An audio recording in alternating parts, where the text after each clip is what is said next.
अस्सलाम वालेकुम। आज मैं आपके साथ शेयर करने जा रही हूँ क्रैक हील के लिए एक रेमेडी।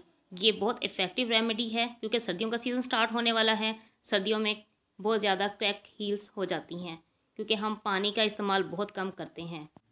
इस रेमेडी को बनाने के लिए हमें 2 प्याज की ज़रूरत है, 1 लेमन, ग्लिसरीन, कोलगेट टूथपेस्ट और बेकिंग सोडा या मीठा सोडा, जो भी आपके पास हो आप इस्तेमाल कर सकते हैं।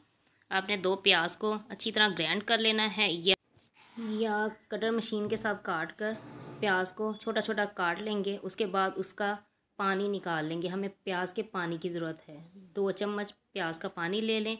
उसमें आपने आधा लेमन उसका जूस डालना है। अगर आपके पास कोई और जूस है लेमन का वो भी आप डाल सकते हैं। उसके अलावा इसमें ग्लिसरीन का 1 चम्मच डालना है। डालने के बाद अच्छी तरह हिला लें। उसके बाद आपने इसमें थोड़ी सी कोलगेट टूथपेस्ट वाइट कलर की जो है वो डालनी है, हाफ़ चम्मच डालने के बाद उसको अच्छी तरह हिला लें। हिलाने के बाद आपने उसमें थोड़ा सा बेकिंग सोडा डालना है। जब आप बेकिंग सोडा डालेंगे उसे हिलाएंगे तो वो अच्छी तरह मिक्स हो जाएगा। सारी चीज़ें अच्छी तरह मिक्स कर लें। मिक्स करके एक ऐसा पेस्ट बन जाएगा लिक्विड की तरह।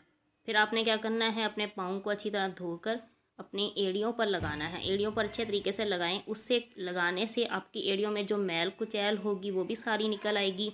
और आपके तकरीबन 1 हफ़्ते के इस्तेमाल से एक दिन छोड़कर एक दिन लगाएं, 10 मिनट के लिए लगाएं, उसके बाद छोड़ दें। उसके बाद अच्छी तरह अपने पाँव धो लें। 10 हफ़्ते में 3 से 4 बार इस्तेमाल करेंगे। 1 हफ़्ते में आपकी एड़ियाँ बिल्कुल साफ़ हो जाएंगी।